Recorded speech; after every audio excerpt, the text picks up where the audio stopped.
Hello everyone and welcome to the DeHart house. My name is Alicia and I'm your host of this crafty channel here on YouTube. Today is Saturday. Pretty sure it's Saturday. It is Thanksgiving weekend in the United States and December is right around the corner, so it's time for me to wrap up all the things that I managed to craft and create in the month of November. My black Labrador Marjorie is in the room with me, so you may hear her grunting and moaning as she whines for me to pet her or whatever might be going on. Yes. So, it's been like a month since I've spoken to you. Like, it's really been a month. It's been a very busy month. We are in the last couple weeks of school. I teach for a living and we're on Thanksgiving break right now. And then we have one more week of instruction and then 1 week of final exams. So the end is very near and it's exciting. With Advent and Christmas and lights and celebration and family around the corner, it's hard for me to stay focused. I imagine the same is true for my students. So I'm excited to sit down and talk to you today.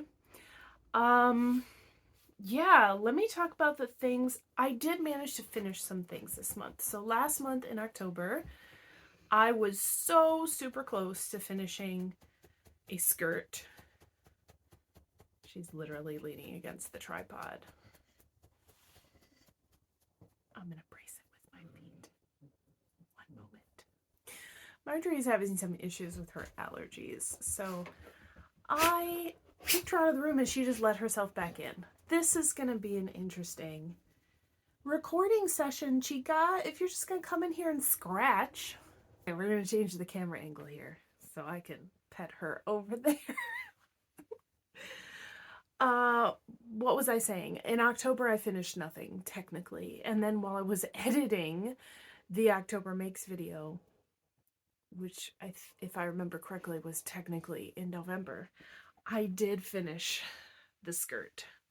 So I have a finished skirt that I still haven't worn out and about, but I did do, like I said, and dog hair, I sewed up the pocket opening I had made, and if you would like further details about my annoyance with the pockets, check out my October Makes video, which is the one previous to this. And yeah, so I made pocket openings and it just didn't work out for various reasons.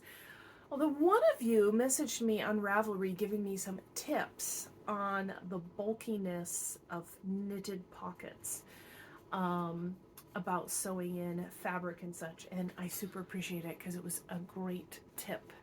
So let me find that message and I can share that advice with you. Okay, so I had knit the pocket insert, the whole thing, and I did have placement issues with the height on the pocket. This doesn't help with that, but if the height was appropriate and the bulk of the pocket was the only issue I had, then one of you lovely viewers sent me a message saying, hey, here's something you could try instead, and that's to only knit the insert like 1 inch or 1/2 inch and then make the rest just fabric, like cotton or flannel or like a thin, so that the pocket lining itself is a thinner fabric and isn't adding all this extra bulk. Because I knit this out of worsted weight yarn, and I also knit the pocket lining out of worsted weight yarn. So we're talking about 3 layers, because we've got the outer skirt, we've got the front of the pocket lining, and then the back of the pocket lining. So it's 3 layers of worsted weight yarn, which is pretty thick. So I thought that was a brilliant idea. And the next time I make pockets, which I still want to do on like a skirt or cardigan or something, I'm going to do that, because every every piece of clothing needs pockets, right? And functional ones. And I think that's a great idea. And, you know, it'll be less wholly of a fabric and stuff. So I think it'll hold things a little bit better. I know my husband has issues with like his jacket pockets frequently get holes in them because we tend to put our keys in our jacket pocket, and after a while they start to poke holes in it, and a piece of fabric would be, in my opinion, easier to mend than knitting. So yeah, I think for multiple reasons that's a great idea, and thank you so much for sharing that with me. And if there's anything I talk about that you guys have tips or tricks or advice, I would love to hear about it. You can share them in the comments below. You can send me an email. You can send me a Ravelry message, Instagram. All my information about where you can find me is down below in the description box. And yeah, we're a community here, and sharing ideas is what we're about. So yeah, I designed this skirt. Designed is a word I'm loosely using because it's not like I'm gonna publish a pattern on this necessarily. Certainly not right now because I haven't, like, I'm frustrated with the pocket situation. But yeah, I just did a rolled over, my lighting is hard with this dark yarn. I did stockinette stitch and rolled it over the elastic band that's inside of here, and I just seamed that down. Marjorie is shifting. Hello. I know, my darling. I'm so sorry you're so itchy. And I just did a simple flex stitch on the outside just to give a little bit of texture, but not something too complicated. Because it's such a dark color, it can be hard to see like cabling and such. So I wanted some texture, but not anything so intricate that I get frustrated people couldn't see it.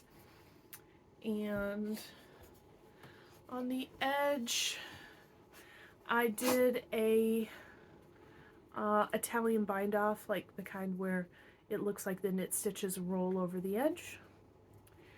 And I need to wash this and block it still.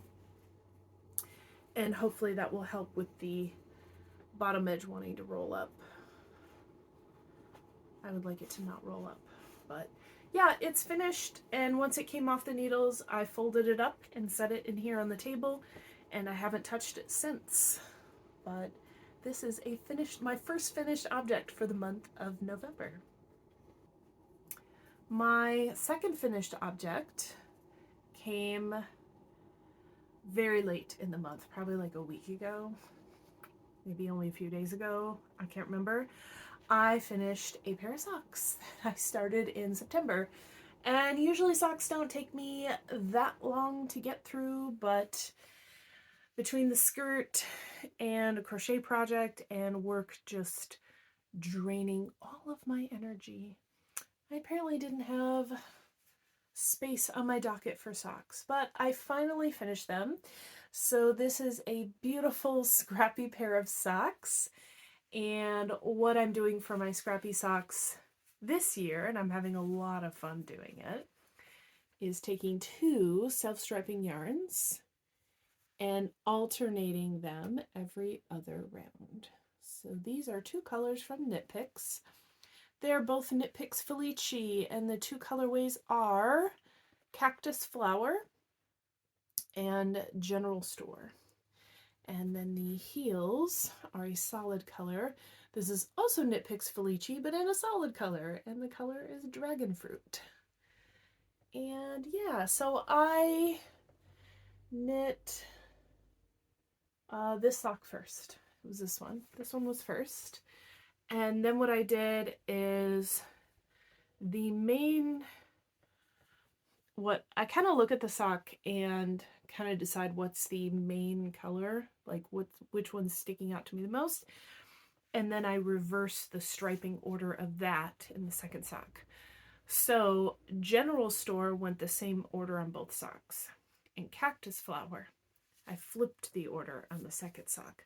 just to try to get like different color combinations in different orders. You can still tell that they go together. They just are intentionally not matching. And yeah, so I really like them. I did 2x2 ribbing. I prefer to knit my socks cuff down, so I do a twisted cast on, German twisted cast on at the top. And it is just the right amount of stretch and tension so that the top of the sock isn't too tight, but also not too loose. And I get Alicia's perfect Goldilocks region for the top of the sock. And I am absolutely fine with doing Kitchener stitch on the toe. So that's what I do. And yeah, I have another pair of socks. And my final finished object for the month of November is another crochet blanket. So this is blanket number 3 for the year. The first blanket was a languishing whip. So I did not knit the whole thing this year. I was finishing it up.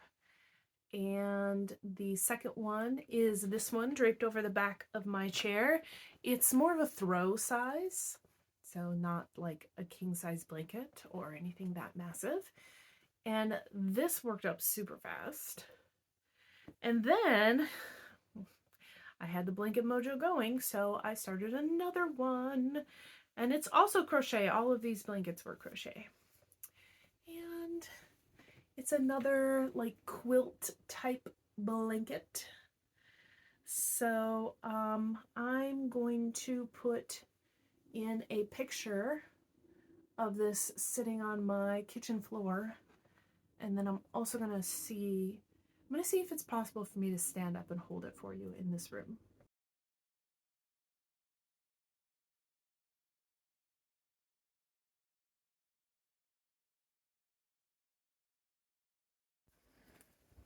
Okay.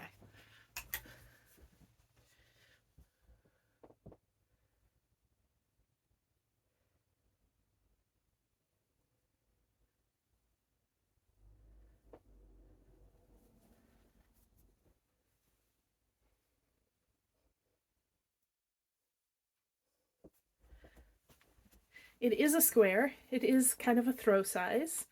I've got 4 colors. So we've got a light blue here called Arctic Ice.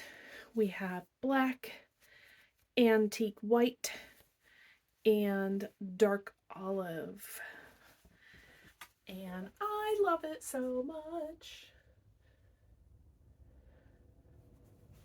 So these were all yarns that I purchased at Hobby Lobby in their in-house brand I Love This Yarn. And I got 3 skeins of the Arctic Ice, 1 skein of the antique white, plus the leftovers from this blanket. Yep. 2 skeins of the black, 1 skein of the dark olive, plus a little bit I had left over from my Timbo vest project.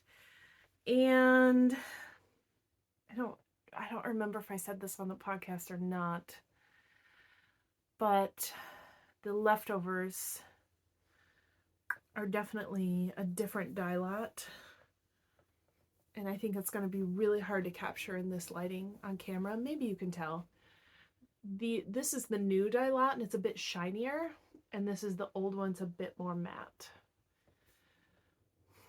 So like if you catch it in the right lighting and you're really looking at it, you can tell that they're different enough.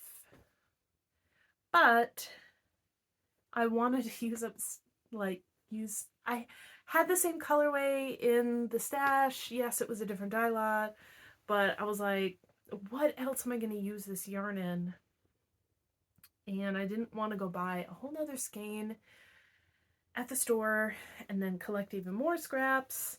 And so I just said, screw it, do it, put it in the blanket. And I'm glad I did. I am really glad I did. I I'm a little annoyed that they don't perfectly match. I think you can kind of see there. See, if you catch the lighting just right, you can tell. Here's one where they're all from the same dye lot. It's fine. It's totally fine. I love how it looks. I think it's very striking. I originally was going to do the border in the Arctic ice so that it kind of blends in. But then when I was thinking about, I'm kind of planning a quilting project for next year. Spoilers. So I've been kind of trying to learn about quilting a bit. And I thought I kind of want the border to stand out, kind of like the binding on a quilt. And since this is very quilt, this is very much a quilt, a crochet quilt. I wanted to embody that feeling. So I went ahead and did it in the black, and I'm really glad that I did. I think it looks super cool. It's a very warm blanket. And it's beautiful. I'm glad I made it. I'm glad it's finished and we can use it during these cold months. And it's used a lot of yarn out of my stash, which also makes me very, very happy. So the skirt is a pattern that I kind of made up on the fly. The socks are just kind of my go-to standard sock construction. And then the blanket is not a pattern I made. So let me tell you, it's called the Wyoming Valley Yarn Barn Throw. And I found this on Pinterest originally. But the Pinterest, the image is very striking. It caught my attention and I saved it. And then I went back through my boards on Pinterest and I was like, okay, I wanna make that blanket. And it linked to a Ravelry page where you can get the pattern. And so I went with that. And I'll make sure to put that link down below in the description box in case you want to get your hands on it as well. I did modify the size of the squares. So I use worsted weight yarn. I think the pattern calls for DK weight. Don't quote me. But I did do worsted weight, and I did 7 rounds on the squares instead of 9. So had I done 9, obviously this would be a bigger blanket. But I liked the size of the 7 rounds. The previous crochet quilt style blanket I did had only 5 rounds in the squares. So going up to 7 rounds was kind of enough of a change for me. And I'm really happy. I think it's amazing. So I want to tell you the yardages of things that have come out of my stash, because I have this big goal that I've done the last at least 2 years. I feel like maybe 3. I don't know. I've been keeping track of my yardages for a while, but now I'm kind of getting a bit intentional about actually using stuff out of my stash, because I have a pretty big stash. It can be a little overwhelming at times, and buying stuff is way too easy. Buying yarn and fiber is way too easy. So I have to work on using it a little bit. So I have a goal to use more out of my stash than what I bring in for the year. So I've been keeping track of those things. So yarn counts as coming into the stash. So here's all the yarn I brought in.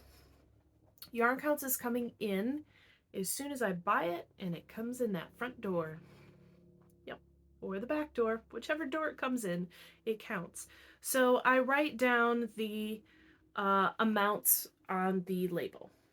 So I don't necessarily weigh it for exact numbers here in my log. I'm just logging like this skein is 100 grams, supposed to be 400 yards. That's what I write down. Yarn out. So yarn counts as going out. I flip the page whenever I finish a project. So I'm on the second page now. Great. So things that are in progress. I don't count the yarn as leaving the stash until I completely finish it. So this month I finished 3 projects: a skirt, a pair of socks, and a blanket. And did I buy any yarn? No, but I almost did. I almost bought a lot of yarn because of all the sales, and I have all the ideas, and then I went, no, you need to meet this goal this year. So all that yarn is sitting in my digital shopping cart, and I did not buy it, and it's possible it'll go away and I won't be able to buy it, and that's fine. I just have to live with that. I won't die. It'll be totally fine. But yes, I almost clicked checkout and I almost brought a lot of yarn into my stash. So, out of the stash, are you ready? Well, let me tell you. Well, okay, let's do November first and then the year so far. So for the month of November, coming into the stash, 0 yards. Finally. Coming out, the skirt used 694 yards of worsted weight yarn, and all of that yarn was left over from previous cardigan projects. So that was purely stash. The second finished object, my socks, while they are scrappy, this is yarn I did buy this year. So it's fresh. It's fresh yarn. It's not, established stash. Just fine. Stuff I bought this year. So that's 309 yards out of the stash. My blanket, my throw. I did intentionally buy yarn for this project this year. So I've already counted this yarn as coming in when I purchased it. And now I get to count some of it as going out because there were leftovers. I did not literally use every bit of every skein. But coming out is 1,980 yards. So for the month of November, oh yes, 2,983 yards out of the stash. That's great. So now for the year. The year so far. Okay, I have brought in this year 12,855 yards. Coming out 13,650 yards. I'm in the negative now. That makes me very happy. Not by very much, right? Like a couple skeins worth. I'd like to improve that. So I'm just happy I'm in the negative. I've been positive for so much of this year. I'm happy to be negative. I would like to increase that number even more. So I'm going to do everything in my power not to buy yarn this year. Save it for next year. It's a next year's problem, right? I'll have the same goal next year. Like future Alicia is going to hate me for that. But, it is what it is. So those 3 projects were the only things I worked on this month. I don't have any, like, works in progress that I worked on a little and are still going kind of thing. But I will tell you that I am pulling out a project from last year to work on in December. And that project includes my Mitten Advent calendar. So I started this last year, making little mittens. And what you can do is put stuff inside of them so you can make your own calendar. So little yarn or fiber or candies or whatever. And they're going to look so cute hung up. I have 5 of them. I think I knit number 5 in July this year. I was going to do a Christmas in July, and then July just got super busy. Camping trips and everything. Didn't happen. Totally fine. So I'm going to work on this again this December. I have 20 more mittens to make, which is a lot. It's a lot. So I think that's all that I have for you today for this episode. I will see you on this channel more frequently coming up because we're going into Vlogmas season. So I will be taking video each day in the month of December and assembling them into short bite-sized videos here on the channel. And what I like to do is package them as 2 or 3 days in one video. I'd love to do literally one every day, but it is really hard to find the time to sit down and edit these videos every day. I need to have a break. So they'll come in packages of 2 or 3 days per video, and that might make them a little bit longer, like 20 minutes instead of 5, but hopefully that is okay with you. You can watch them at your own pace. But yeah, I've already started. So you're going to see that come up on the channel here really soon, and I hope that you enjoy. So until I see you, I hope that you stay safe, stay healthy, and enjoy your crafts, whatever they may be. Bye!